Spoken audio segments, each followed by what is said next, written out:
Pessoal, já estamos com Fernanda aqui a postos. Teve esse bate-papo, já deu para, né, vocês pegarem uma aguinha ali, conversar com quem tem que conversar, e agora a gente traz a Fernanda. Fernanda tá, ó, o pessoal tá pedindo Fernanda aqui muito, viu? Fernanda, você pode. Fernanda já tá na nossa salinha, eu vou colocar ela aqui com a gente. E o pessoal tá aqui, ó, frenético, né? Mandando no Instagram, enfim. Espero que você se sinta confortável, à vontade. E tá todo mundo aqui muito feliz de te receber, né? E de poder ver suas contribuições aí. Fique à vontade. Pessoal no chat aí, podem mandar, pode elogiar, pode interagir, pode perguntar, e a gente quer isso mesmo, tá? Que essa troca ela seja bem positiva e bem construtiva. Fernanda, boa fala. Obrigado aí por aceitar o convite e conte com a gente.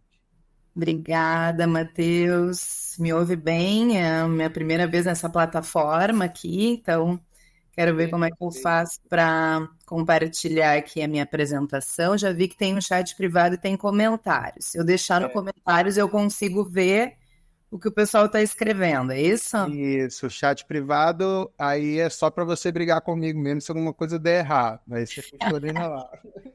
Tá, aí aqui eu puxo apresentar, slides. Aí você pode tanto apresentar a sua tela, quanto subir uma apresentação enquanto arquivo. Aí você consegue ver também o estúdio em si, né? Daí eu acho que eu só. Deixa eu me achar Como um aqui. bom TDAH, eu fico com 3 telas, então para mim daria o mesmo, assim, né? Então tem uma aqui, outra aqui, a câmera fica no meio das telas. É melhor eu botar em PDF para não desconfigurar, né? Sim, Eu pode acho. ser. Vamos ver. Ó, a Jéssica falou, a mais esperada. Então, eu trouxe meu fã-clube, né? Carolina Boaventura mandou carinha apaixonada. Eu amo usar esse emoji com 3 corações. Combinei aí com o meu fã-clube, né? Qual seria a recompensa aí, um pontinho na nota, enfim. Pronto, sozinha aqui. Ontem também combinei com o Leandro para elogios na abertura, então tá tudo combinado. Tô brincando. Mas ninguém, Deixa eu ver, gente. Não tá, para mim, só aparece eu e Matheus. Não já sei chegou aqui pra mim, assim que eu já saí, eu já coloco aqui. E assim, então, é um prazer. ninguém Tá. tem fã-clube só pela coerção, não, tá? Então, assim, pode esperar o afeto, sim, as pessoas estão pelo afeto. A Jéssica Alves já mandou carinha de novo, ou seja, Jéssica Alves quer nota, hein? Jéssica, ó, pode É, dar aqui, ó, nota para Jéssica Alves, para Júlia Alves, Tainá Macedo, Carolina Boaventura, Jéssica, Cornília, a mais esperada. vamos lá. Então. Quero agradecer muito, Matheus, aí, a disponibilidade, né? Agradecer vocês aí pela oportunidade de estar aqui tendo esse bate-papo. E então, eu vou falar, pessoal, com vocês, e aí eu consigo passar aqui, deixa eu ver, eu que passo ou tu que passa o slide?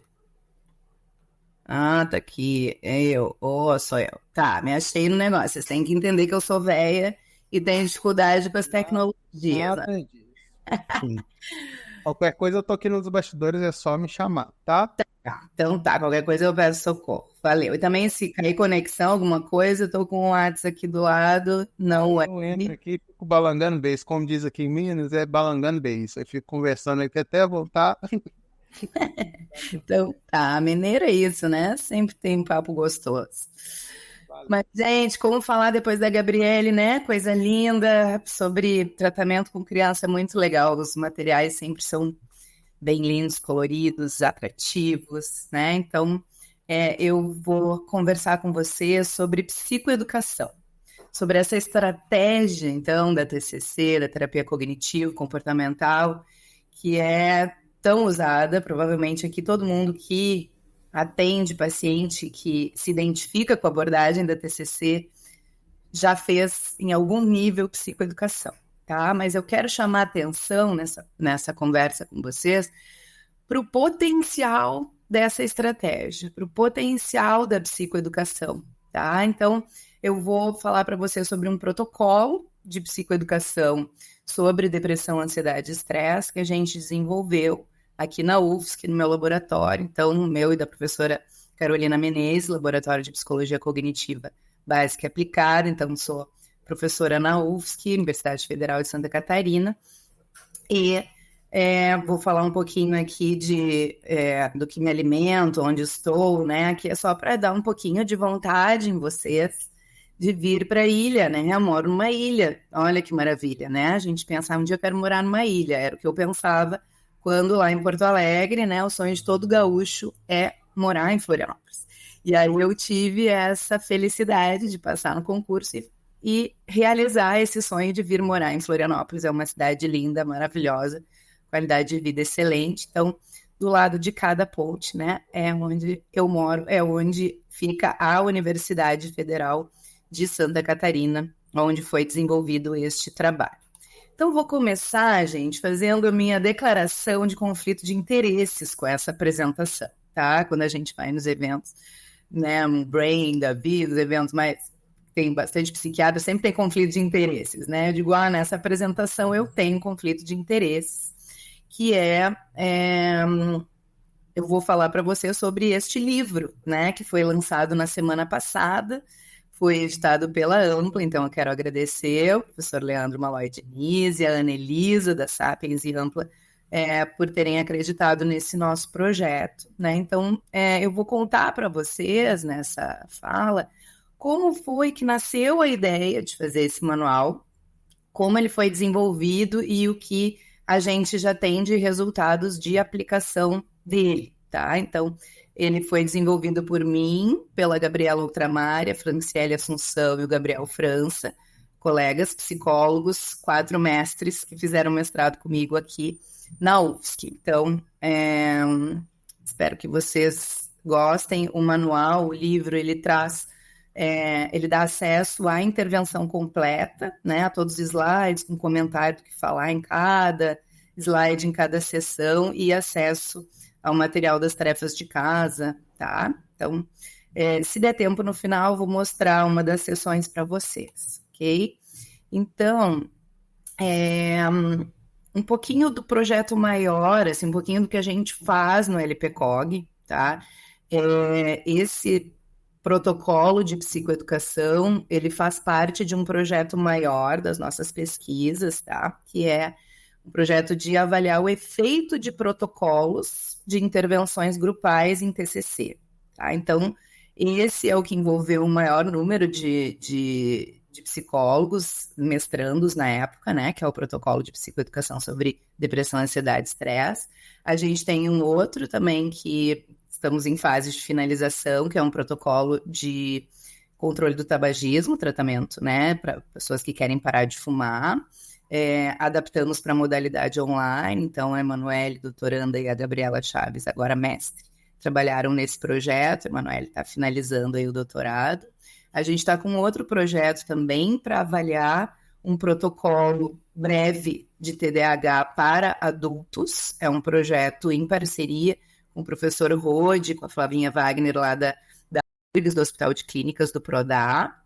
A gente está com um outro projeto de adaptar para uma intervenção breve, um protocolo de psicoeducação, um protocolo de intervenção breve, na verdade, para insônia, projeto do Caio.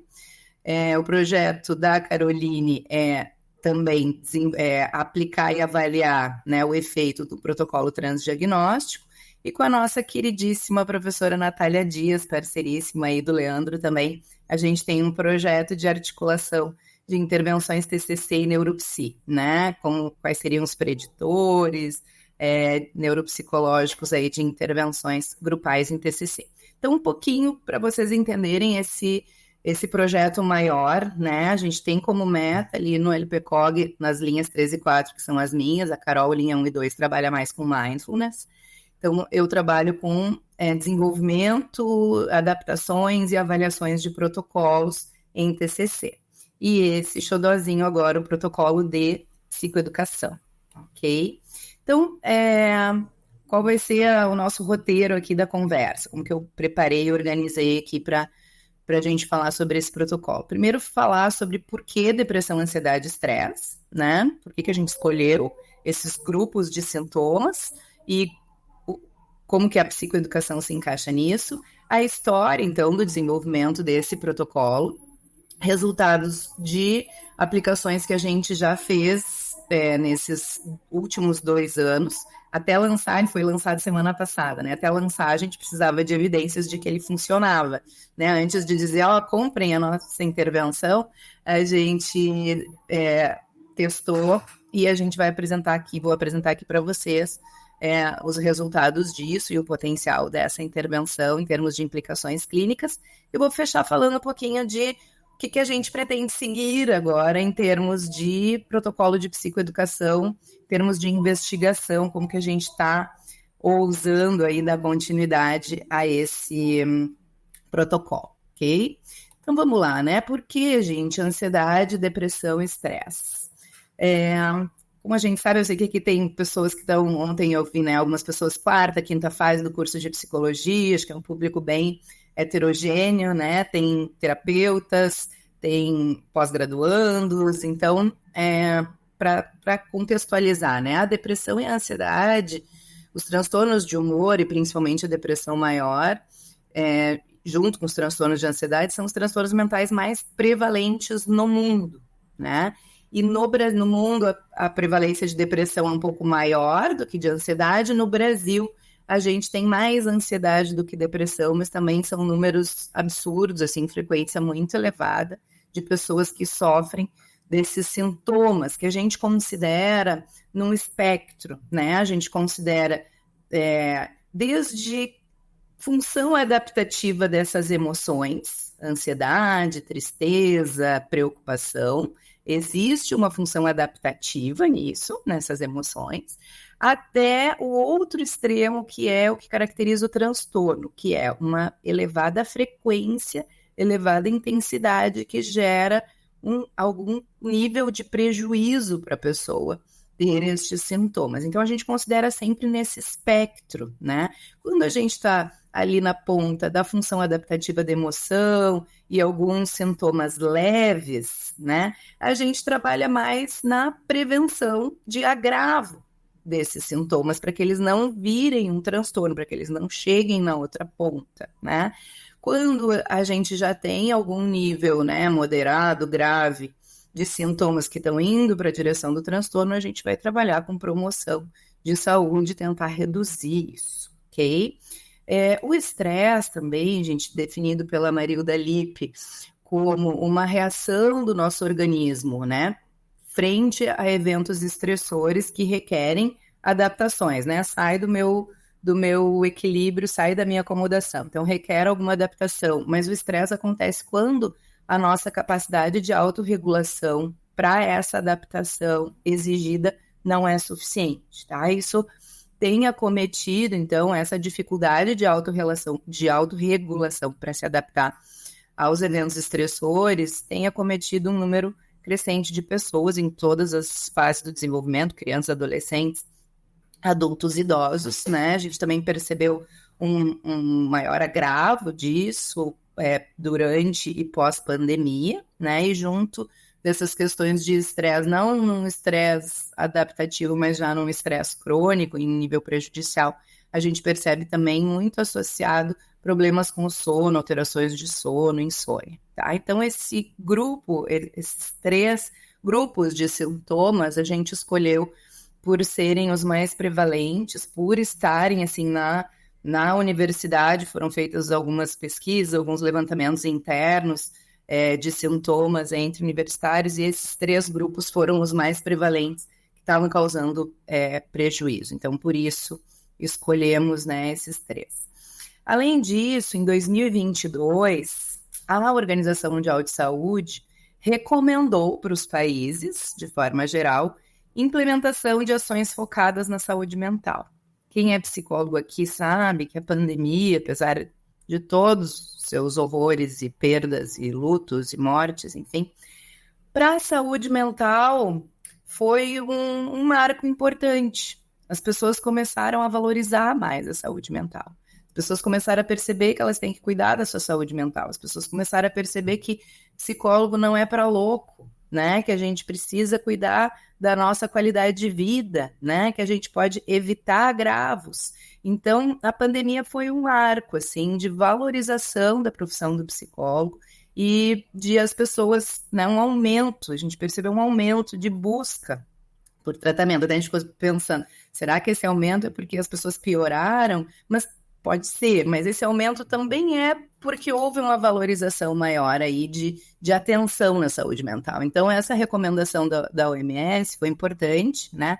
Que ela está recomendando que os países reforcem a atenção para a saúde mental, reorganize seus entornos que influenciam na saúde mental, né? Aprofundando o compromisso com a saúde mental, né? E na ideia de integralização do SUS, isso vem ao encontro, né? Então, pensando em tudo isso, nesses dados, né, de frequência alta, da recomendação do OMS, isso antes da recomendação, já em 21, a gente já vinha pensando nisso, né? Então, eu pessoalmente, né, comecei a pensar qual é a minha responsabilidade social nesse cenário, né? Qual é o meu papel enquanto professora universitária, formadora de novos psicólogos, é uma responsabilidade enorme, né? Qual é o meu papel enquanto pesquisadora, professora pesquisadora, nesse cenário de sofrimento mental e de temos que dar mais atenção à saúde mental? Qual é a nossa expertise aqui no Laboratório de Psicologia Cognitiva Básica e Aplicada, né? E aí comecei a pensar, né? Bom, a gente trabalha conforme a premissa da prática baseada em evidências. A gente trabalha tendo como base a abordagem da TCC e, felizmente, de 2021 para cá, eu tenho atraído pós-graduandos, né, pessoas interessadas em fazer mestrado, doutorado, com bastante experiência clínica. Então, eu tenho atraído colegas que alguns já fizeram algumas especializações, geralmente em TCC ou nas contextuais ou terapia dos esquemas, e vem posteriormente buscar um mestrado, né? Então, ou doutorado. Então, eu tenho o privilégio de trabalhar com psicólogos com experiência em TCC, com a preocupação de basear suas práticas em evidências e que, muitas vezes, o que motiva vir para um mestrado, para alguns é a carreira acadêmica, mas nem para todos. Para alguns é como que eu posso entender melhor de pesquisa e usar a pesquisa para aprimorar, para melhorar como terapeuta com os meus pacientes, né? Para aprimorar a minha prática clínica. Então, eu fico muito feliz, assim, de ter um grupo tão experiente, tão preocupado em avaliar suas intervenções, em avaliar processo, em avaliar resultado. Então, pensando nesse grupo que eu tenho aqui, maravilhoso na mão, né?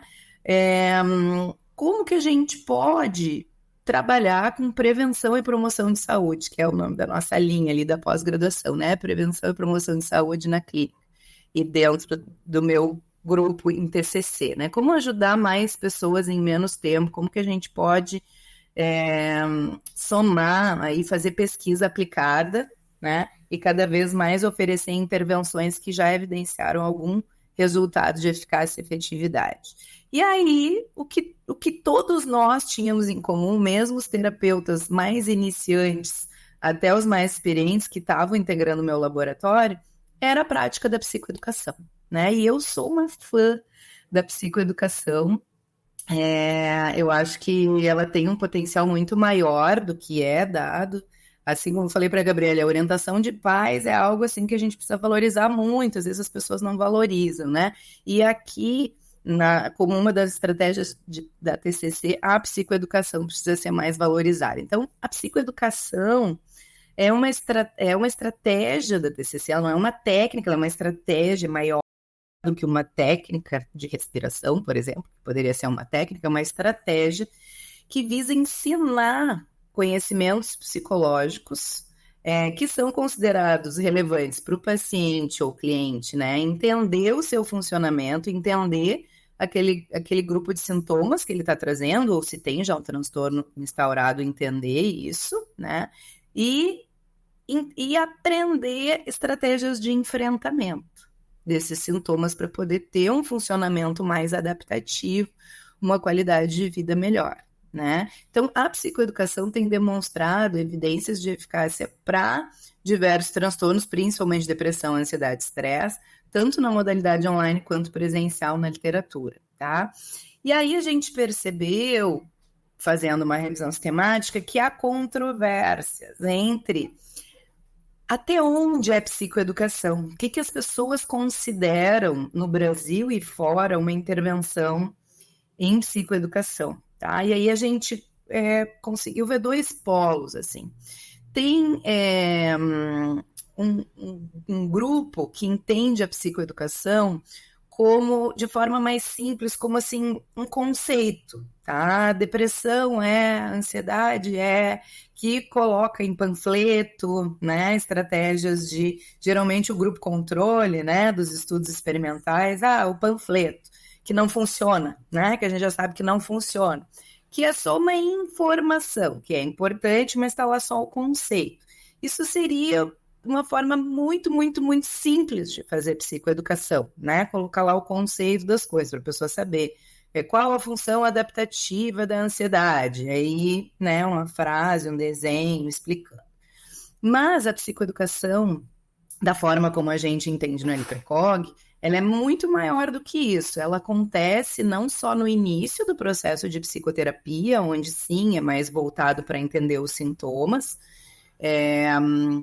e também para entender o modelo cognitivo, né, a relação entre pensamento, emoção e comportamentos, que é a forma como a pessoa interpreta, que vai né, ter relação em como ela se sente, não é o evento em si que é positivo ou negativo, mas a interpretação, a valência que a pessoa dá para esse evento, né? Então, isso a gente faz mais nas sessões iniciais, esse tipo de psicoeducação, mas ao longo de todo o processo de psicoterapia, nas sessões intermediárias, por exemplo, a gente vai fazer psicoeducação quando a gente propõe uma técnica de RPD, de registro de pensamento disfuncional, a gente vai explicar para o paciente para que serve isso, por que eu estou propondo essa atividade para ele ali no meu consultório e depois propondo que ele leve como plano de ação, como tarefa de casa para fazer isso depois. Ele precisa entender a lógica, senão ele não vai aderir, né? Então a gente faz psicoeducação o tempo inteiro, nas sessões intermediárias, cada estratégia, cada técnica que a gente usa, a gente compartilha com o paciente por que a gente está usando isso,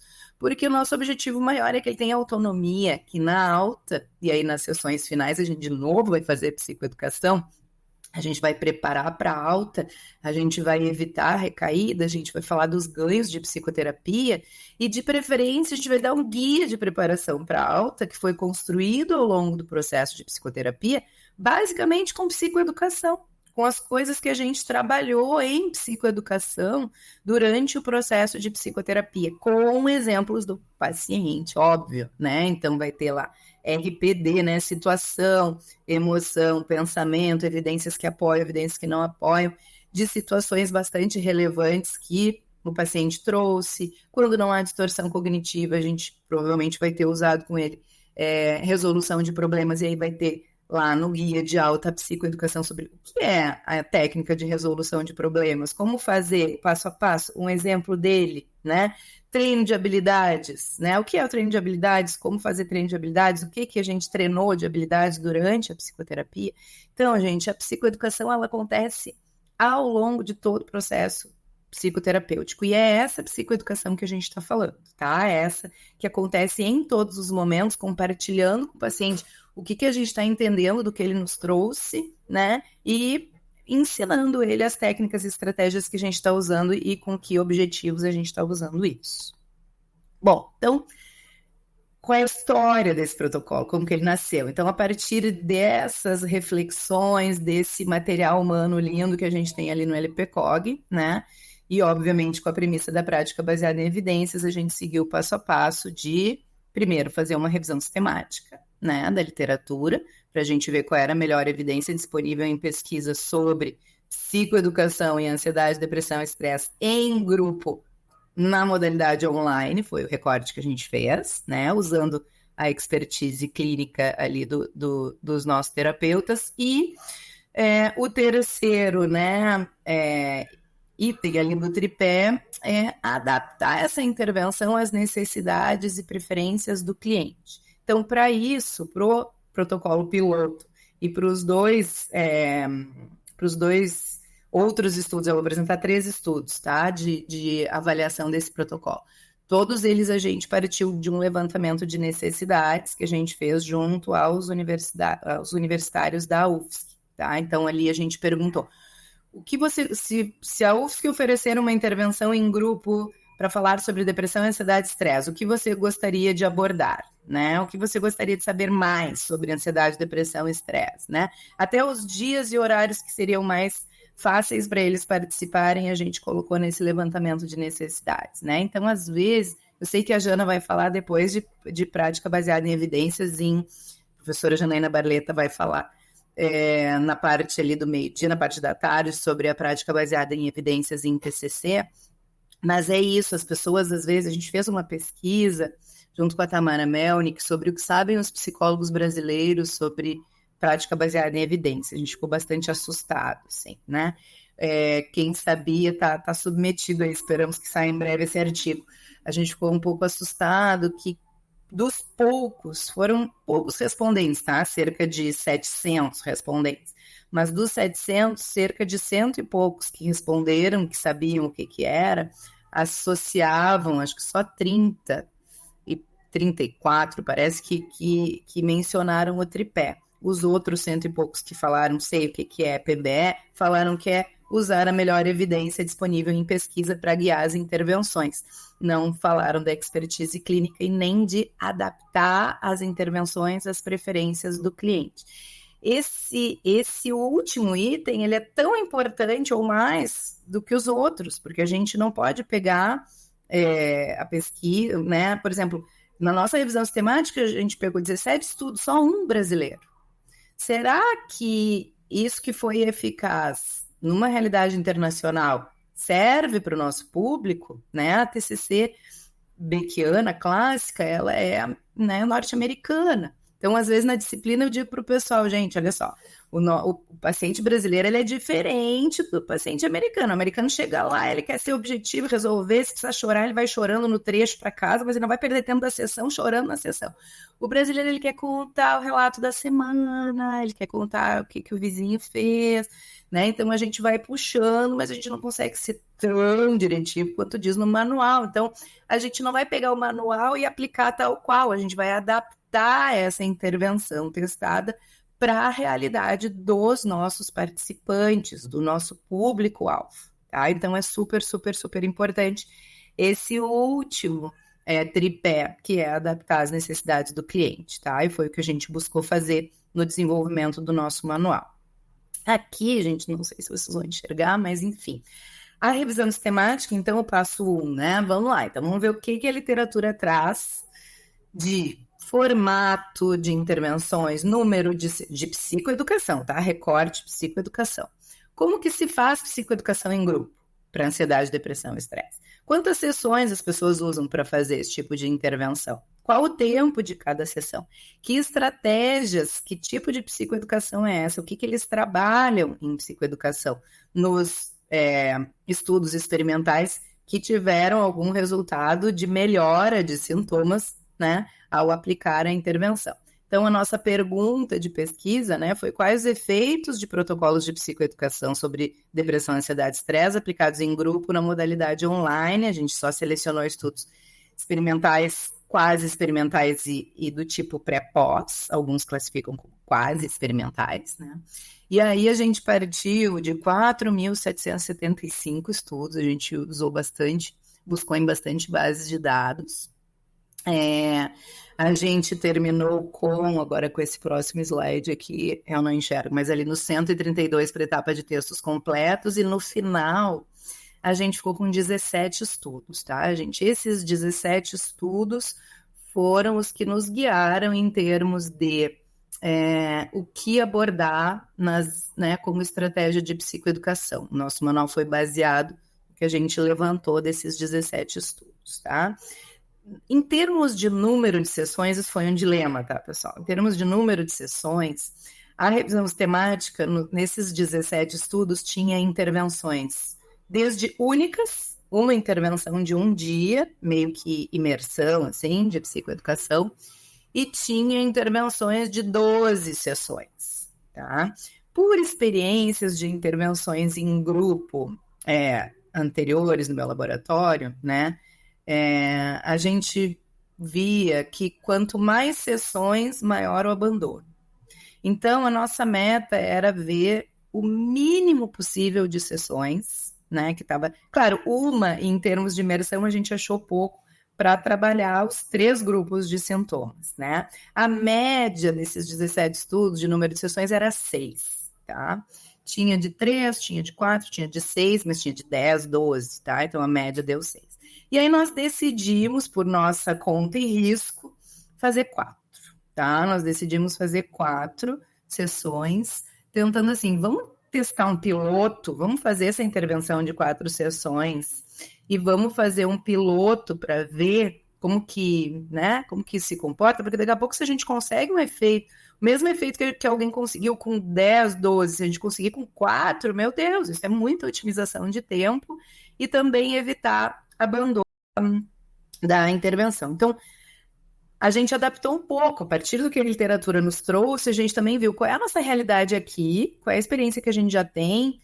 Vamos tentar uma menorzinha, né? Não vamos fazer de 6, vamos fazer de 4, e aí a gente tomou essa decisão de fazer de 4 sessões, mas a revisão sistemática ela foi essencial para a gente montar ali o conteúdo, tá? Da nossa psicoeducação. Então, o protocolo, né? Como que é esse protocolo? O protocolo, ele então foi feito para ser aplicado na modalidade de grupo, tá? De grupo. E aí assim, Fernanda, é grupo porque vocês querem desovar a lista de espera da clínica escola?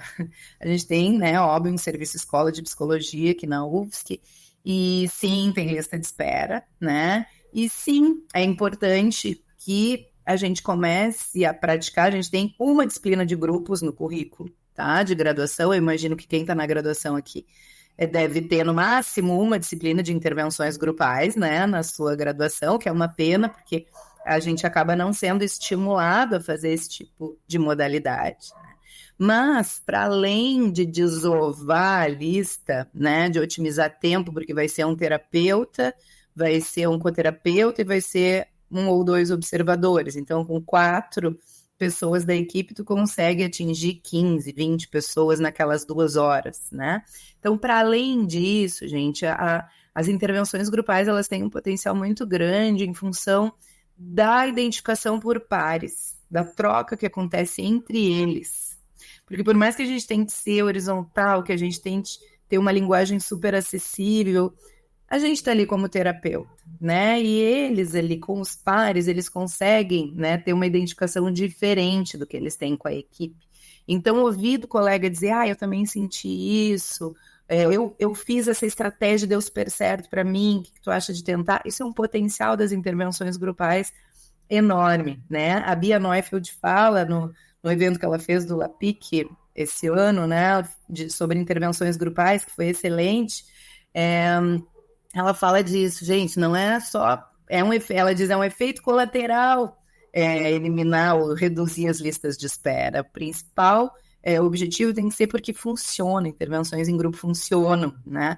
E desde a pós-pandemia ele tem tido um número maior aí de estudos comparando efeitos, né, resultados de intervenções grupais comparadas com individuais. Então, ele foi projetado essa intervenção de psicoeducação para ser aplicada em grupo, tá? Posso adaptar para o meu paciente no consultório? Pode, tá? Mas eu diria que vai ter mais benefício se fizer em grupo. Não impede que use com o teu paciente no consultório, mas foi projetado para grupo, tá? Nas modalidades presencial ou online, porque a gente testou nas 2 modalidades, já dando spoiler, não deu diferença de efeito, né? Nos 2 grupos houve melhora dos sintomas, tanto em quem recebeu a intervenção na modalidade presencial, quanto quem recebeu na modalidade online, então, nas 2.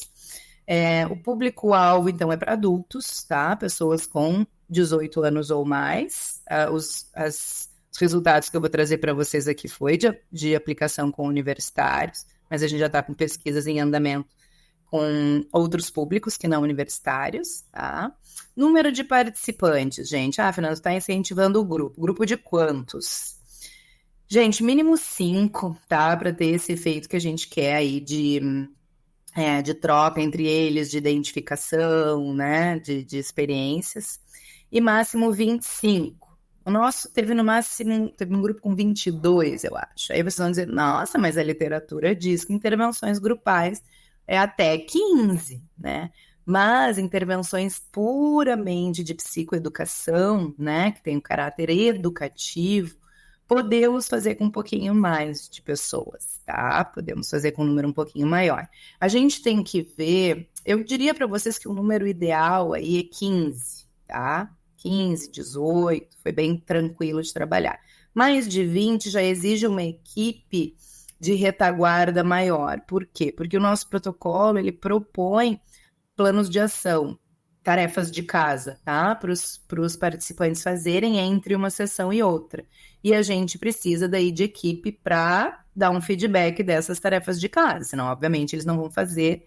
Na próxima vez que a gente sugerir tarefa de casa, eles não vão fazer se eles não receberem um feedback da tarefa que eles fizeram antes. Então, as pesquisas mostram que na terapia cognitivo-comportamental, pacientes que engajam em tarefas de casa melhoram mais rápido do que pacientes que não engajam. Então, a gente coloca isso para eles, não é uma obrigação fazer as tarefas de casa, mas é uma sugestão, recomendamos fortemente que eles engajem nas tarefas de casa, e aí a gente precisa de equipe disponível para dar os feedbacks, tá? Então, esse número de participantes, ele vai também ser determinado pela equipe que se tem para trabalhar na intervenção. A gente trabalhou sempre com um terapeuta, um coterapeuta, pelo menos 2 observadores e mais 4 terapeutas de background para trabalhar, para ajudar nesses feedbacks, tá?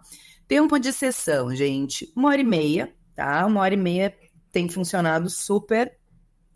No primeiro encontro, que a gente faz um momento mais, mesmo que geralzão de apresentações, é um momento que acaba usando um pouco mais do tempo, às vezes dá 1h45 de sessão, tá? E aí no finalzinho sempre fica um e outro fazendo pergunta, pode chegar a 2 horas, mas não é recomendável ultrapassar 2 horas, tá? Principalmente na modalidade online, que fica mais cansativo, certo? Isso nos 17 estudos da revisão sistemática, assim, praticamente todos recomendavam a 1h30, tá? Bom, de material, o que a gente usa, né? O que requer para essa intervenção? O manual, os slides, as atividades de fixação, ou seja, as tarefas de casa, que o pessoal tem acesso ali, né, no manual.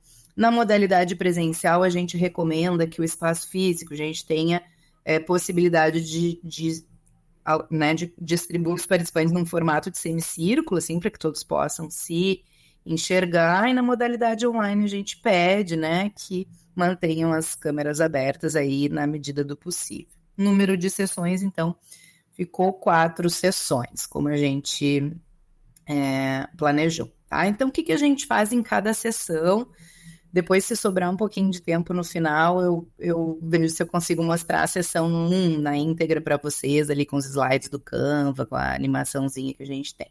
Então, como é que a gente bolou para que coubesse tudo em 4 sessões? Gente, foram 7 meses de gestação desse manual, tá? Nós nos reunindo semanalmente ou quinzenalmente, todo mundo com muita experiência, era muito legal, porque a gente caberia uma intervenção de 30 sessões, né? O nosso desafio foi fazer caber em 4. Então, como que a gente articulou isso? Na primeira sessão, a gente psicoeduca, né? A gente explica o que é a psicoeducação, tá? A gente fala sobre o modelo cognitivo, né? Então, qual é a relação entre emoção, comportamento e pensamento, né? E fala que a forma como a gente interpreta, que vai determinar ali a valência emocional. A gente fala das funções adaptativas das emoções aparentemente negativas, porque no levantamento de necessidades aparecia assim, eu quero acabar com a minha ansiedade, né? Eu quero acabar, não quero mais sentir tristeza. E aí, assim, é impossível, né? Vamos ter o dado de realidade de que é impossível ter ansiedade zero, ter tristeza zero. Ao longo do nosso dia, nossa emoção super flutua. Então, o que é natural, esperado, adaptativo, qual é a função positiva dessas emoções, né? E a gente não vai conseguir eliminar. A gente vai aprender ferramentas para lidar com elas, mas não eliminar. E aí a gente falava de distorções cognitivas e pensamentos alternativos. A gente não entrou numa reestruturação cognitiva nessa intervenção de forma profunda, tá? A gente não identificou crenças, não avaliou crenças, não modificou crenças. A gente ficou no nível de pensamento, tá? E a gente chamava de pensamento distorcido e pensamento alternativo, tá? Então, a gente ficou nesse nível de psicoeducação e ensinou eles a identificar alguns pensamentos e tentar abrir um leque, pensando em que outras formas alternativas de pensar sobre aquela situação eles teriam. E aí eles faziam como tarefa de casa, né, pensamentos distorcidos e pensamentos alternativos. A gente dava a lista de distorções cognitivas para eles, explicava as principais, catastrofização, leitura mental, hipergeneralização, explicava o que era, eles tinham que do lado botar um exemplo deles, naquelas que eles achavam que mais eles faziam, tá? Então, esse era um material que a gente dava como tarefa de casa, a lista, né, de distorções, com os nomes das distorções, com um espacinho para eles colocarem ali o que eles mais faziam. E aí as outras sessões, gente, seguiam essa lógica, mas cada uma para um agrupamento de sintomas. Então, a sessão 2 foi especificamente sobre depressão.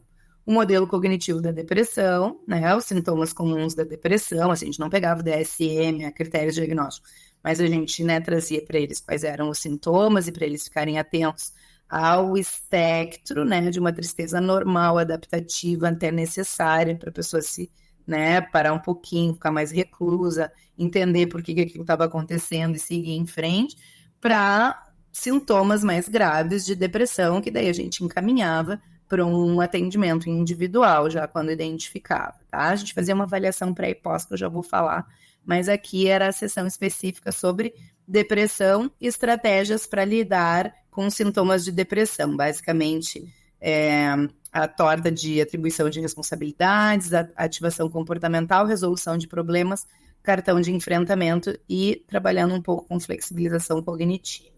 Na sessão 3, o foco era em ansiedade, né? O grande tema era a ansiedade, então o modelo cognitivo da ansiedade, sintomas comuns, função adaptativa da ansiedade, eles tinham muita coisa de apresentar trabalho, né? Como no piloto, que era um universitário.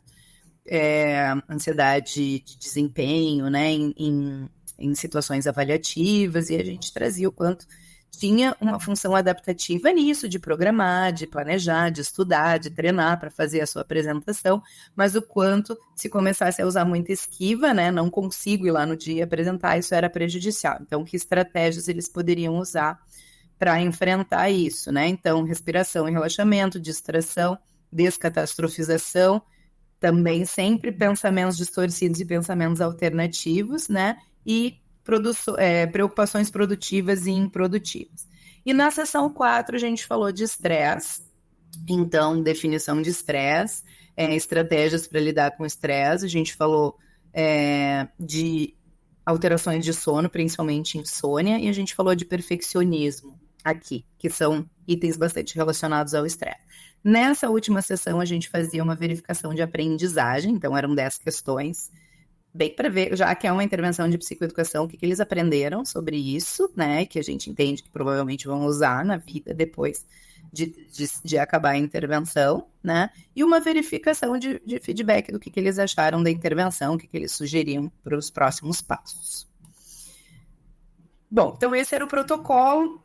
Vou falar para vocês agora o que a gente já avaliou de aplicação desse protocolo. Então, gente, a gente também tem uma preocupação muito grande no laboratório em avaliar, né? Eu faço uma pergunta na disciplina de TCC, sabe aqueles mitos e realidades que tem? TCC é a força do pensamento positivo, né? Eu faço uma pergunta. O terapeuta cognitivo-comportamental, ele sempre faz um diagnóstico? E ele sempre fala esse diagnóstico para o paciente? Ele É condição, nas primeiras sessões, fazer um diagnóstico, sim ou não? Daí alguns ficam bem assim, alguns sim, outros não, né? E aí alguns que dizem não, eu digo sim, a gente sempre faz um diagnóstico. Por que vocês estão achando que não? Porque vocês estão associando a palavra diagnóstico com a palavra transtorno. E são coisas diferentes. Eu trabalhei 10 anos como psicóloga organizacional, né, na área de organizações e do trabalho, e a primeira coisa quando chega numa empresa é fazer um diagnóstico empresarial. O que é isso? Né? Como que este lugar funciona? Como que as pessoas funcionam? E quando um paciente chega para nós no consultório, a gente avalia quem é essa pessoa, quais são as forças, as potencialidades e quais são os pontos que ela está trazendo como demanda, como queixa, como problema, que vão se tornar as metas de terapia, né? Então, o diagnóstico é entender o que está se apresentando ali. E a gente sempre faz isso, tá? Nem sempre, e eu acho que na maioria das vezes, não há um diagnóstico fechado de algum transtorno.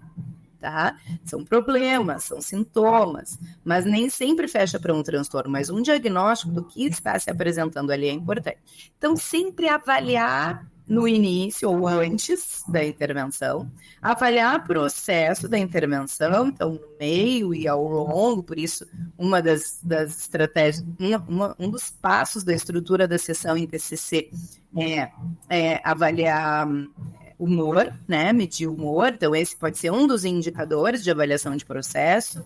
O feedback que a gente pede para o paciente em cada sessão, resumo e feedback, também é um indicador de avaliação de processo.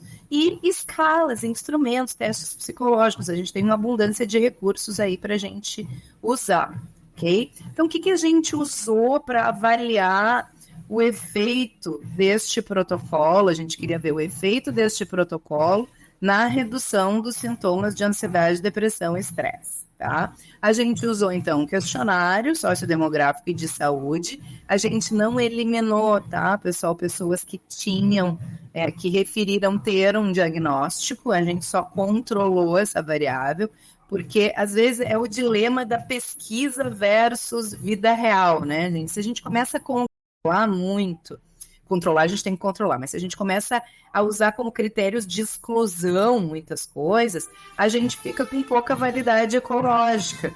Gente, só um pouquinho, deu uma banda passando aqui, só um minutinho, vou fechar a janela. Acho que eu estou dando no centro de Florianópolis.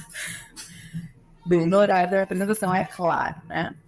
Então, o que a gente usou aqui? Estão me ouvindo? Tá tudo bem? Alguém só dá um ouvindo ali no chat para eu saber que eu não estou só. Não? Caí faz meia hora e não sei. Tá tudo bem? Ninguém nada no chat? Ouvindo. Obrigada, Tainara. Valeu. Tá. Tá, é que eu acho que entra depois aqui no chat, tem um delayzinho. Obrigada, Matheus. Valeu, gente. Então, o que a gente usou para avaliar, tá? Adorei, concentradíssimos. A gente usou esse questionário, mediu, tá? Eu estava falando que, às vezes, a gente controla tanto e exclui que fica com pouca validade ecológica, né? Porque na vida real, quem é que chega para o nosso consultório? Pessoas com comorbidades, pessoas, né, com N situações. Por outro lado, se a gente não controla essas variáveis, a gente pode ter muitas variáveis de confusão no resultado das nossas pesquisas, né? Então, a gente investigou, né, quem usava medicação, quem já tinha algum diagnóstico de saúde, enfim, mas a gente não exclui, tá? A gente usou a escala das 21, não sei se todos conhecem, mas ela é free, ela não é de uso exclusivo do psicólogo, ela tá free na internet. Ela tem 21 itens, 7 que avaliam depressão, 7 que avaliam ansiedade, 7 que avaliam estresse. Triagem de sintomas, tá? Não é um instrumento diagnóstico. Nenhum instrumento por si só é para fins diagnósticos de transtorno, tá? Ele vai nos dar pistas, vai nos ajudar a levantar sintomas. A das 21 tem sido bastante usada pela facilidade. A gente, na pandemia, só podia usar a das 21, e depois da pandemia a gente seguiu usando porque ela traz, é um bom instrumento de rastreio, tá? Ela vai nos trazer diferentes níveis, leve, moderado, grave e severo, de ansiedade, depressão e estresse. A gente usou além da DAS, que é um instrumento muito situacional, então a gente viu que ele era facilmente influenciável pela semana.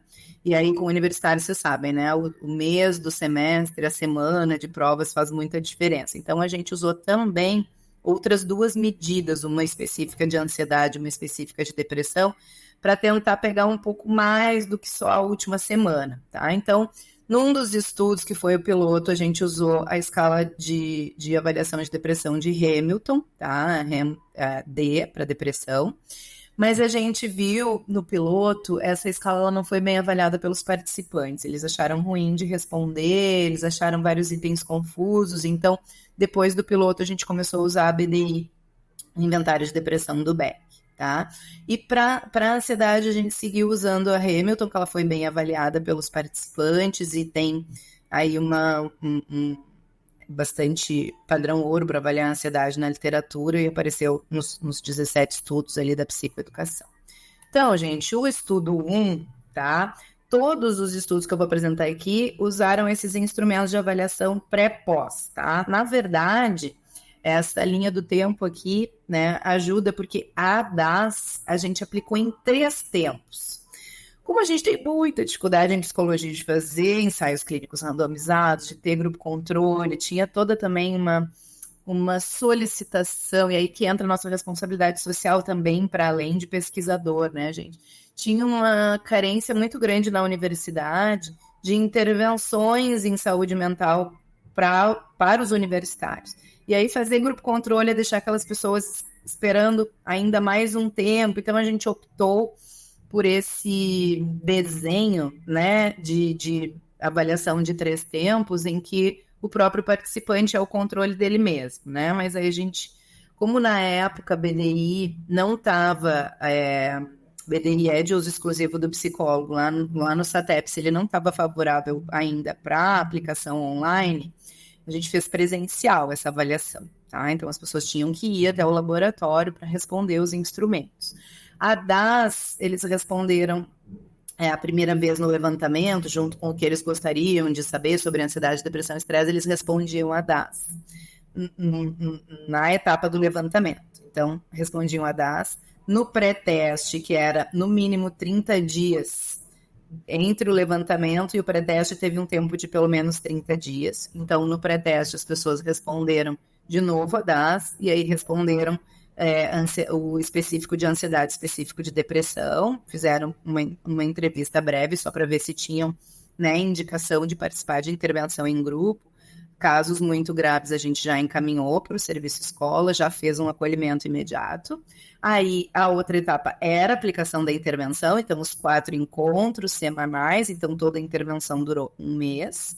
E após a intervenção, se aplicava de novo DAS e os instrumentos de ansiedade e depressão na modalidade presencial. E se tinha uma conversa sobre, né, o que você achou da intervenção, o que você sugere para melhorar. Nesse piloto, gente, foram 27, o nosso N final foi 27. A gente foi bastante rígido, tá? Usando pessoas que tinham nesse piloto, a gente usou pessoas que compareceram nos 4 encontros e fizeram avaliação pré e avaliação pós. Aqui a gente tinha uma coisa ainda de calendário acadêmico e calendário civil diferente. Então, infelizmente, um N menor do que o N que fez toda a intervenção veio para avaliação pós. Isso já era dezembro, assim, já era tipo 15 de dezembro. E aí, como era presencial, a gente perdeu algumas pessoas e a gente ficou com esse N de 27, tá? E aí, para a nossa feliz surpresa, tá, gente? Eu não tinha expectativas tão boas com esse protocolo, mas a gente teve, então, um resultado que superou as nossas expectativas, tá? Então, vejam ali, depressão é o verdinho, ansiedade é o azul, estresse é o amarelo, e vocês estão vendo um padrão. Avaliação em 3 tempos. O primeiro tempo foi, esse aqui é só da DAS, tá? Só o resultado da escala DAS, que a gente fez em 3 tempos. Levantamento, pré-intervenção e pós-intervenção. O que isso mostra? É número de sintomas, tá? número de sintomas de ansiedade, depressão e estresse. Vejam que no levantamento eles tinham um número mais elevado de sintomas, que para pré-intervenção, a gente olha o gráfico, até parece que reduziu, mas essa redução não foi significativa, tá? Então, o número e o nível de gravidade de sintomas do levantamento para pré-intervenção não teve diferença significativa, mas da pré-intervenção para pós-intervenção houve uma redução significativa dos 3 grupos de sintomas, tá? Existe uma medida que a gente pede lá em estatística, que é o tamanho do efeito, que é assim, para a gente saber se esse resultado aí está próximo do que a gente encontraria na realidade, né? E os estudos em psicologia, geralmente, como é muito subjetivo, eles têm um tamanho de efeito geralmente pequeno ou moderado. E a gente encontrou um tamanho de efeito grande só com os 27, a gente ficou bastante surpreso com isso, tá? Em termos de classificação, na média, os 27 participantes antes da intervenção estavam com um nível moderado nos 3 grupos de sintomas, e no fim da intervenção eles ficaram com nível leve desses sintomas, ou seja, a intervenção ela não vai eliminar os sintomas, mas ela se mostrou eficaz nesse piloto com esses 27 para reduzir o nível de sintomas. O mesmo movimento aconteceu, gente, com as medidas da Hamilton. No caso aqui a gente usou Hamilton para ansiedade e Hamilton para depressão. Depressão é o verdinho, ansiedade é o azul, tá? Então, em ambos teve redução significativa, aquele asterisco diz que essa redução, né, de sintomas foi estatisticamente significativa, também reproduziu o resultado ali da DAS, foi do moderado para o leve, ok? Então a gente ficou muito empolgado com esse piloto, e aí o estudo 2 teve como objetivo aplicar em grande escala, né? Então, ok, encontramos isso em 27. Será que com mais de 100 pessoas esse resultado se replica? Para além disso, foi mestrada Franciele. Para além disso, será que a gente o piloto foi só online, tá, gente? O piloto, a intervenção foi entregue na modalidade online. Psicoeducação foi feita online. Se a gente fizer presencial, será que a gente, comparando com online, daí a gente não usou os dados do piloto, fez 2 grupos novos, 45 na modalidade online e 59 na modalidade presencial, e a gente comparou esse efeito, tá? Então, aqui o gráfico do resultado da DAS, ele está mostrando que foram 104, tá, participantes que, vejam ali, 110 participaram pelo menos de 3 de 4 sessões da intervenção e 104 vieram para avaliação pós. Então, o N que a gente usou foi o de 104. Tá? Então, no total, esse primeiro gráfico ele está mostrando o resultado dos 104, independente da modalidade, presencial ou online, como que se comportou isso? Será que ia replicar o que a gente encontrou lá no piloto? E replicou o que a gente encontrou lá no piloto. Vejam, do levantamento para pré-intervenção não teve redução significativa, faltou o asterisco aí, e do pré para o pós, né, teve uma redução significativa, tá?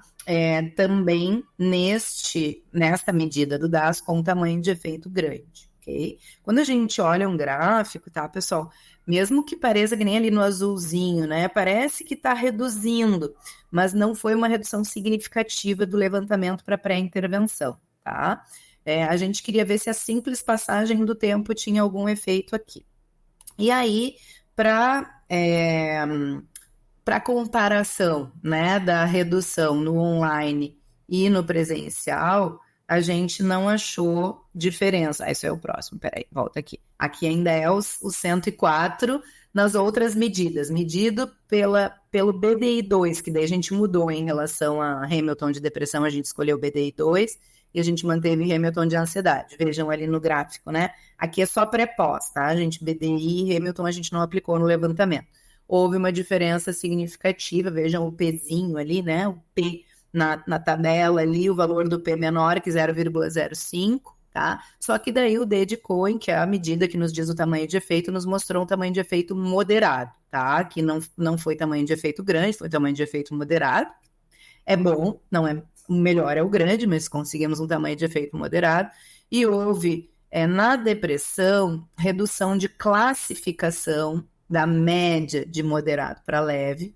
Na ansiedade, gente, vejam, não reduziu, não mudou classificação, mas vejam que a média antes era 23, né? Que moderado é de 16 a 25, então eles estavam num moderado quase ponta com o grave, e no fim da intervenção a média foi 17. Só que o leve é 16 ou menos. Ainda ficou na classificação do moderado, mas ficou perto do ponto de corte inferior, tá? Então, para a gente dizer que teve diferença significativa, a gente está usando esse valor de P aqui, que nos mostrou que as pessoas reduziram após a intervenção.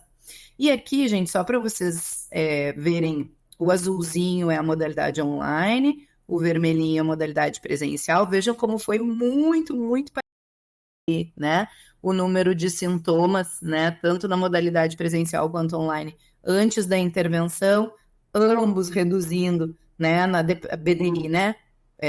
Na depressão pós-intervenção, as medidas de ansiedade, vejam, né? Como no Brasil, a gente falou lá no início, a prevalência de ansiedade, o nível de gravidade de ansiedade, o número de sintomas estava mais do que o número de sintomas de depressão, e depois da intervenção reduziu de forma significativa. Então, o online e o presencial reduziram na mesma magnitude, o que nos deixou muito felizes, por isso a gente está indicando a intervenção, que a intervenção pode ser entregue nas duas modalidades.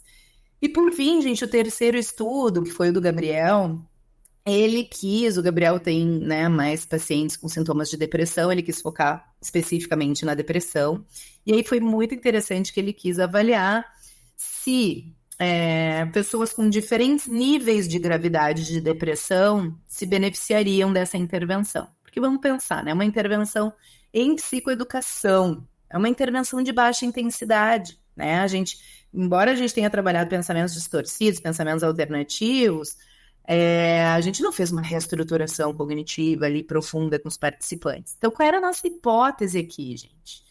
A nossa hipótese aqui era de que quem tivesse sintomas graves e severos de depressão não se beneficiariam da intervenção, tá? Que essa intervenção de baixa intensidade em psicoeducação não seria suficiente para reduzir os sintomas.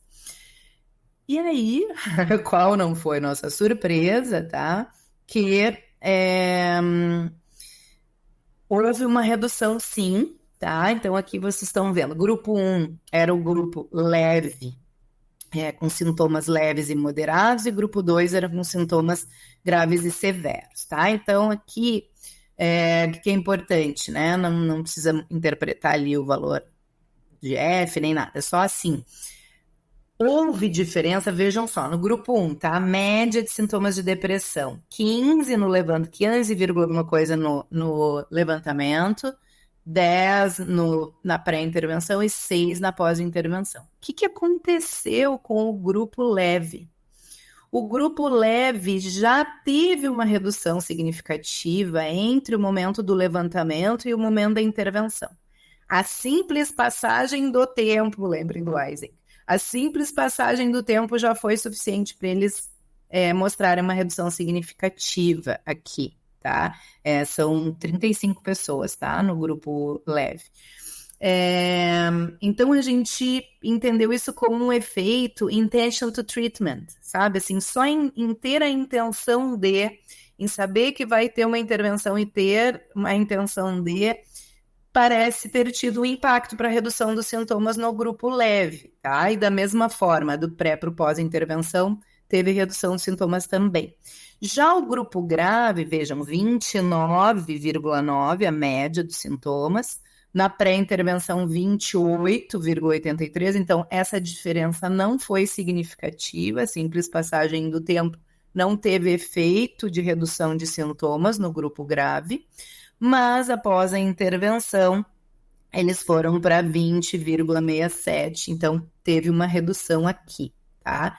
Teve uma redução significativa. Então, teve essa diferença entre os dois grupos. O grupo leve já reduziu do levantamento, então parece que pode ter efeito da intervenção, porque do pré para o pós eles reduziram mais ainda, mas só a passagem do tempo já teve um impacto ali na redução. Tá? Mesma coisa avaliados pela Hamilton e pelo BDI, tá? Então, assim, sintomas de ansiedade, ansiedade, Hamilton, grupo 1. A ansiedade é a linha contínua, tá? Então, a ansiedade do grupo que teve depressão, que pontuava depressão leve ali, é o azulzinho, então teve redução, e a ansiedade do grupo grave está no vermelhinho, tá? Teve uma redução.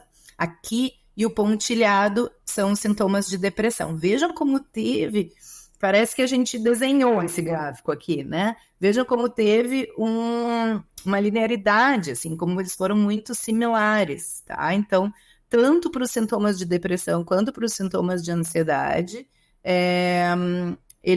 os dois grupos reduziram na mesma magnitude. Isso nos surpreendeu, tá? A gente imaginou que o grupo grave não ia reduzir. Então, o que a gente tentou explicar? Já vou terminar para vocês fazerem perguntas. O que a gente tentou explicar em relação a isso que contradisse a nossa hipótese e contradisse dados da literatura, né? Porque a literatura mostra que pacientes com depressão grave precisam de intervenções de mais alta intensidade. Então, o que a gente viu que a nossa intervenção foi diferente do que a maioria das intervenções puras de psicoeducação. A nossa tinha tarefa de casa, e algumas da literatura que não mostraram melhora em pacientes graves, com depressão grave, não tinham tarefa de casa. A nossa intervenção teve encontros com mais de 60 minutos, e as que a gente achou na literatura que os pacientes graves não melhoraram, tinha menos tempo de duração.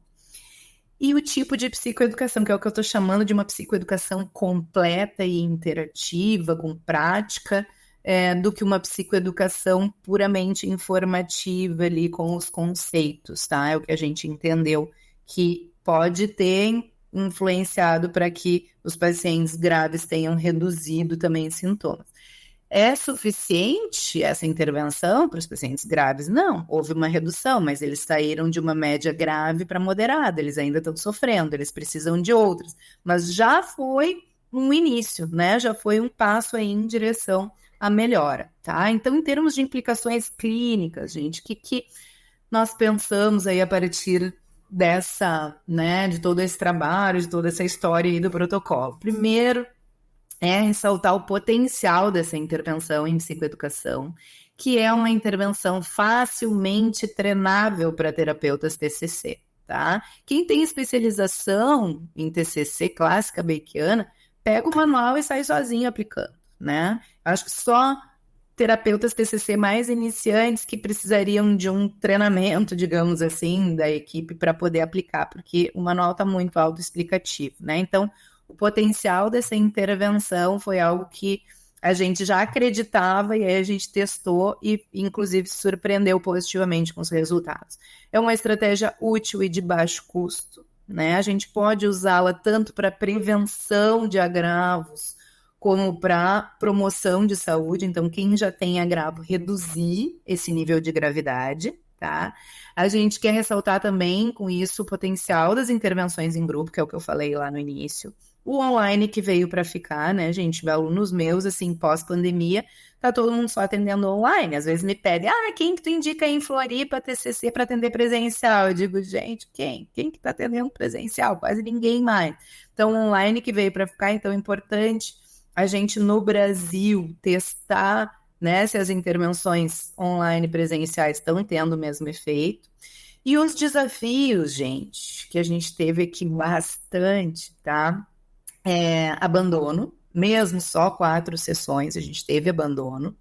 Dificuldade de fazer um follow-up. Então, assim, a literatura indica um follow-up de no mínimo 30 dias. Nós tentamos, tá? E tentamos muito, quase assim, fomos atrás da criatura na sala de aula. Só 8 responderam, então não foi um N suficiente para a gente poder fazer uma comparação, né, estatisticamente, minimamente robusta.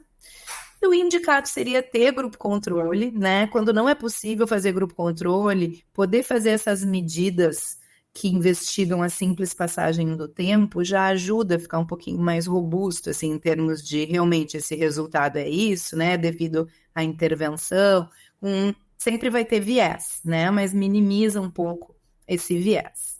Pesquisas em andamento, esse é meu último slide. Pesquisas em andamento que a gente tem feito ali. A Jéssica Petronilha, que está aqui conosco, então, vai testar este protocolo em funcionários públicos federais, né, em técnicos da universidade. Quando a gente divulgou a intervenção para universitários, a gente recebeu muitos e-mails de técnicos pedindo, daí a gente disse, espera, a gente já vai fazer com vocês. Então, agora é a hora da gente aplicar a intervenção e ver como que a intervenção funciona. A gente está adaptando, porque alguns exemplos ali mais voltados para a realidade do universitário, então, só os exemplos que a gente está adaptando para servidores. Também teve um pedido da Polícia Rodoviária Federal para a gente aplicar. Teve um policial rodoviário federal que era estudante de pós-graduação e participou da intervenção e disse, gente, a gente precisa levar isso para a polícia, porque é um pessoal que sofre, né? Tem um sofrimento mental maior quando comparado à população geral em termos de ansiedade, depressão, estresse, e a gente está vendo como viabilizar ofertar para eles a intervenção. E o nosso desafio também com o projeto de doutorado da Fernanda Fernandes é agora treinar psicólogos do SUS que tenham, né, alguma identificação com a abordagem da TCC, que tenham feito pelo menos alguma formação mínima em TCC, né, que queiram receber o treinamento. E aí é treinar esses psicólogos, avaliar com eles a aceitabilidade, viabilidade e fidelidade do quanto eles acham que conseguem ser fiéis à intervenção original e avaliar, então, eles aplicando em pacientes, né? A gente quer treiná-los, então, são 2 estudos da Fernanda. Envolve treinar os psicólogos e avaliar aceitabilidade, fidelidade e viabilidade, ver o que eles sugerem, treiná-los com supervisão e eles aplicarem em pacientes deles no SUS e a gente fazer esse mesmo protocolo, né? Avaliando pré e pós, em 3 tempos. No da Fernanda a gente propõe um follow-up, vamos ver se o pessoal adere, né? E ver como que isso vai se comportar. Bom, aqui deixo para vocês o meu e-mail, o link da página do LPCOG da UFSC que está desatualizado, desculpa. O Instagram do LPCOG que nasceu semana passada, porque eu sou uma pessoa um pouco resistente a redes sociais. Mas as minhas mestrandas e doutorandas maravilhosas criaram um Instagram do laboratório, então ele está bem novinho, ele tem só 1 semana de vida, tá? Visitem. E quero terminar convidando vocês para o Congresso Brasileiro de Terapias Cognitivas, que vai acontecer aqui em Floripa, então vocês podem vir, quem não conhece a ilha, vem conhecer a ilha, e a nossa equipe aqui de pós-graduandos e estagiários em TCC vai estar de braços abertos e esperando por vocês. É isso, então. Dúvidas, comentários? Posso tirar aqui também e puxar uma apresentação do protocolo. Mas vamos ver se tem dúvidas por enquanto. Fernanda, eu tô encantado, viu? Muito bom, parabéns. Com certeza vai vir dúvidas, como, por exemplo, onde comprar o livro. Eu vou colocar o link para vocês, mas acho que já tá na da Ampla, não tá na loja online, se eu não me engano. Então, voltei sequelada. Nem olhei lá. Já está lá, sim. Deixa eu copiar o link aqui da loja, vou colocar aqui para vocês. Tá, deixa eu ver se eu puxo rapidinho aqui uma apresentação da sessão 1. Depois eu quero até conversar com você, Fernanda. Você estava aqui ontem quando eu falei da Escuta Aqui, que é um projeto que eu tenho. A gente começou no início da pandemia, que é um projeto de impacto social, que eu fiz um modelo de negócio, cada sessão paga, né? Eu consegui se doar para alguém que estava em situação de vulnerabilidade também. E aí a gente pegava pessoas que estavam em benefício de transferência de renda como qualificado para esse gratuito, assim. E aí acabou que esse projeto foi crescendo, a gente doou mais de 100 mil sessões no início da pandemia até hoje, assim, um projeto lindo. E um dos projetos que eu estou fazendo, inclusive a gente pode pensar em usar o protocolo, eu tenho desenvolvido, porque a gente teve muita demanda, principalmente na pandemia, de pessoas que estavam, obviamente, desesperadas e sem acesso a a saúde mental, né? Principalmente as questões básicas ali, as pessoas assustando com os primeiros sintomas de ansiedade, etc. E aí na época, eu estava desenvolvendo um botzinho, a gente colocou um bot tanto nas redes sociais quanto no WhatsApp, de psicoeducação mesmo, assim, com técnicas bem básicas para a gente, mas que surtiu um efeito legal. E eu comecei a pesquisar robô social para atendimento primário, né?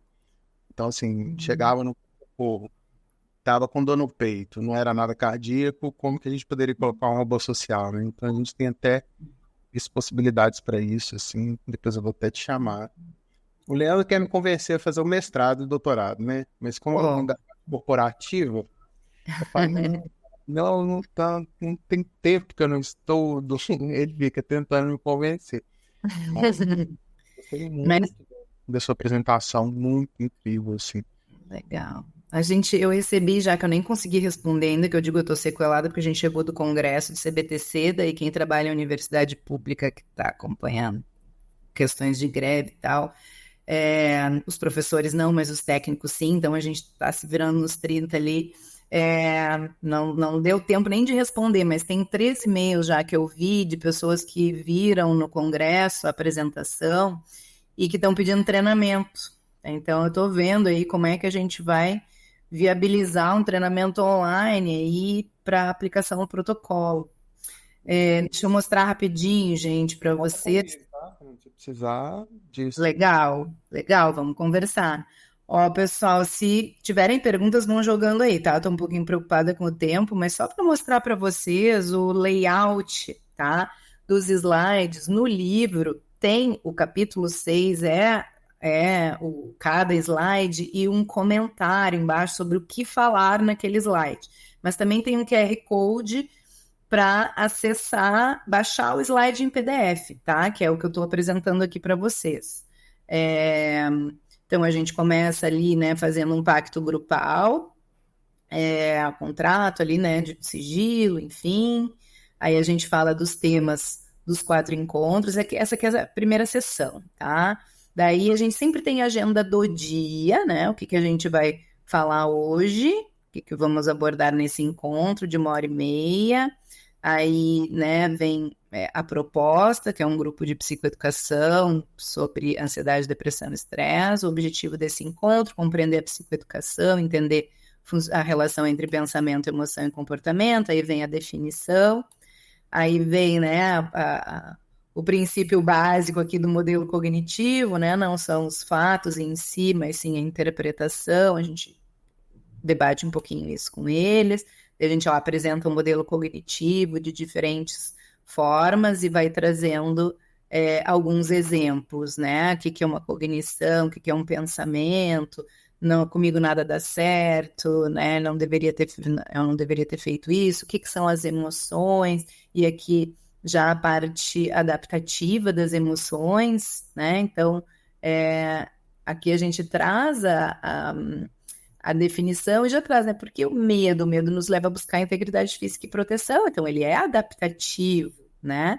E assim por diante. A gente fala das emoções, depois reações fisiológicas, que está muito atrelada com o pensamento e com as emoções, e depois comportamentos. Então, logo depois do modelo cognitivo, a gente faz alguns exercícios, né? Pedindo, então, levando no primeiro momento exemplo para eles, depois pedindo exemplos deles, vamos praticar, levante a mão ou use o chat, né, que é para o online.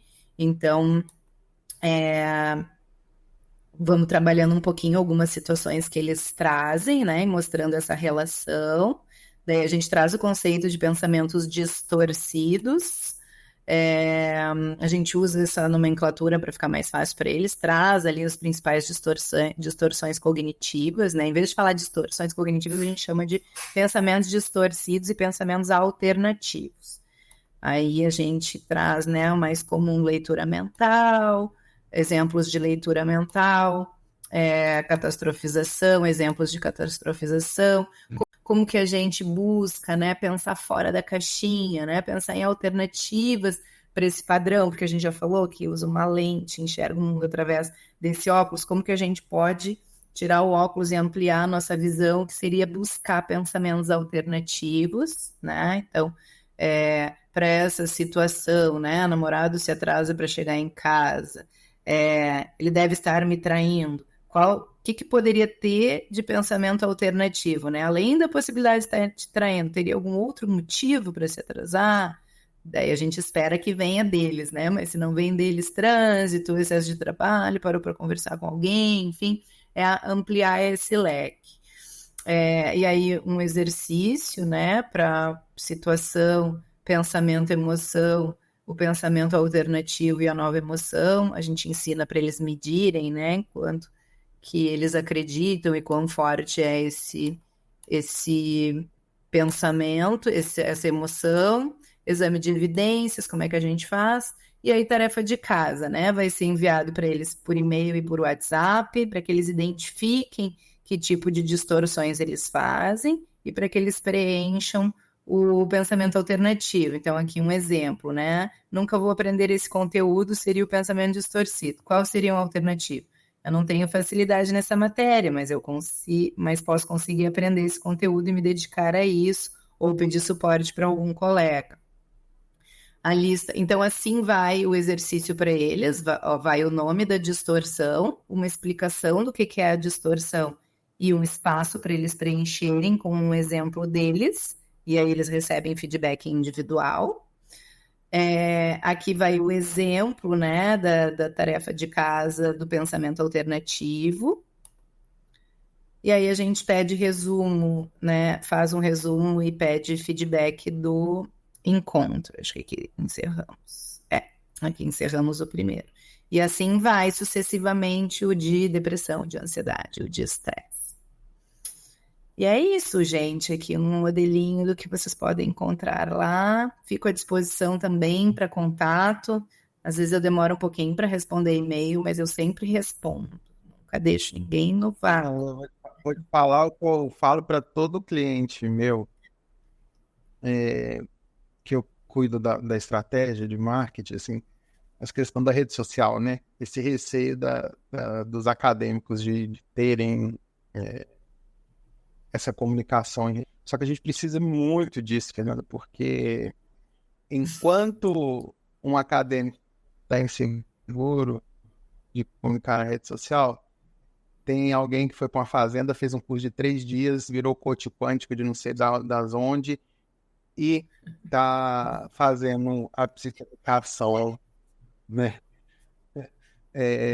Entregando questões que vai, de fato, pegar essa fatia do mercado, que é o mercado de saúde, né? Que nada ético tem acabado com as pessoas. Assim, o que chega para mim, tanto no projeto da Escuta Aqui, quanto no consultório, desde que eu formei, assim, é impressionante o quanto que esse estrago tem sido feito, assim, e parte disso eu acho que é por essa insegurança nossa, assim, nossa, mano, você, que eu tô indo pro acadêmico agora, assim, mas a gente sofre muito com isso, assim, que fica nessa insegurança, quando vê tem alguém motivado demais do outro lado, que não estudou, não está, de fato, preocupado na construção de saber, conhecimento. Então, a gente precisa, né? Eu dei uma palestra para o CFP ano passado, ano retrasado, falando disso, né? Porque a gente acha que rede social é ficar dançando uma dancinha do tchacabum, apontando para lá, e isso, o que é psicoeducação. Não precisa de ser assim, né? Não tem necessidade. É um canal de comunicação como qualquer outro. E como qualquer outro, né? Numa TV, por exemplo, você vai ter canal que é pautado de uma forma, tem outro que é pautado de outra forma, e por aí, né? Então a gente precisa, tá? De vocês, por favor. Ai, Matheus, a gente estava falando isso essa semana, né? Tem a minha galerinha aí que estava no clube de revista, eu tenho uma atividade que chama Clube de Revista, que a gente discute artigos da TCC, né? Nas quintas-feiras, na hora do almoço, que é onde dá para encaixar. E nessa quinta a gente conversou muito sobre isso, assim. Eu digo, gente, eu me sinto pressionada porque se a gente não ocupa esse espaço, alguém ocupa. Mas eu não me sinto à vontade para ocupar esse espaço. sabe? Parece que a gente tem que ser assim um showwoman para estar nas redes sociais e aí não sabe. Então é isso que tu tá falando, tem que ter as dancinhas e não sei o quê. Para mim é que eu não sou como sério, né? Mas é o que as pessoas sabem se não tem outra Você coisa, estudou o que você estudou. Você fez o que você fez pra ficar dançando tchacabum, gente. né? Faz sentido, né? Eu até Tem canto, tá? Mas dançar não dá. Tô brincando. É que tem lá na Natália, dançar, sempre bota só não, vídeos da gente cantando. só não tem que ser obrigado a, né? Eu acho que É isso. nada pelo imperativo da ordem do desejo, né? Então, assim, não adianta. Se for imperativo, não vai funcionar. Mas também a gente precisa disso porque eu acho que a gente faz muito isso no NCT, assim, a nossa preocupação em ser uma comunicação responsiva, a ponto que a ciência ela tem que sim pensar na aplicabilidade dela, né? Em termos sociais também, não ficar só na academia. Então a gente precisa adaptar de forma líquida, né, ao esse cliente. O cliente hoje demanda estratégia de comunicação digital, né? Então a gente precisa de nem que a gente faça um grupo. Falei, André, vou fazer um grupo que vocês nem vão entrar na rede social para vocês verem comentário, para ver. Parece que todo mundo desaprendeu o que é um circuito de recompensa e fica preocupado com isso. Aí eu preocupo com aquilo, mas será que o pessoal gostou? E o like, isso, aquilo. Então a gente faz tipo um digital anônimos, assim, pra gente usar. Sabe que eu tô me sentindo pertencendo agora, Matheus. Te ouvindo ontem também, quando tu disse assim, em algum momento, tu disse, acho que foi pra Isabela, tu disse, eu sei que vocês não gostam de se ver, né? Vocês não gostam de ver a gravação. Eu digo, mas alguém é como eu, porque assim, jamais eu vou rever uma gravação de algo que eu falei em algum lugar, entendeu? Será que isso é das nossas crenças de não sou bom o suficiente? Ou sei, sabe? Que coisa. Uma crença. Eu tinha uma banda de pagode, né? Adoro. Eu já tive banda de tudo se imaginar, desde hardcore até pagode. Aí, inclusive, né, descansa em paz, Anderson Leonardo Molejão faleceu ontem, marcou a história de muita gente, tá, gente? Assim. Mas a banda de pagode, um dia, a gente fez muito sucesso na época, gravou música, etc e tal. E aí eu cantava, né? Eu sempre toquei cavaquinho desde pequena, mas eu nunca cantei. E aí eu cantava. Aí eu fiquei, tipo, pô, minha banda tá fazendo sucesso, eu tô cantando, eu não sou cantor. E aí um cara me perguntou de outra banda, cantava bem, o cara falou, você canta muito mal, sua banda é ruim, por que vocês fazem sucesso? Eu falei, porque eu não toco pra você, né? O que quer dizer isso? Assim, na academia a gente está muito preocupado com o olhar do outro acadêmico, sendo que a gente não está preocupado com quem beneficia da nossa entrega, né? Então eu acho que a gente tinha que mudar um pouco isso, assim, sabe? Pensar que o benefício maior é de quem recebe a nossa produção e não de quem lê ou critica, ou enfim. Precisamos de treinamento sobre como fazer a comunicação científica de uma forma clara e atrativa para o público geral e para os psicólogos não acadêmicos, que é quem a gente quer atingir, os psicólogos não. E é um desserviço para a sociedade vocês ficarem aí timidamente, sem comunicar digitalmente, etc. e tal, assim, por favor, né? Vamos lá, queremos um Imagina treinamento. acordar com o vídeo da Fernanda explicando pra gente algum. Nossa, tá ótimo, a vida melhora. Ai, que amor. Estou considerando fortemente. Vamos ver nos próximos 10 anos, talvez. Nos próximos 10 anos você nem precisa te preocupar, porque a gente já faz download de qualquer coisa e tá tudo certo. Obrigada, Matheus. Agradeço aí. Valeu, viu? Obrigado aí, pessoal. Obrigado. O Rafael já tá aqui na sala de espera, já vamos emendar. Daqui a pouco tem pausa para o almoço. Fernando, se você quiser ficar assistindo, você já tem o link, fica super à vontade. Vou voltar para lá, sim. Obrigadão, tá? Beijo para vocês. E mais interage, hein? Então, por favor, interaja lá, continue com a gente aí. Obrigado. Tá bem.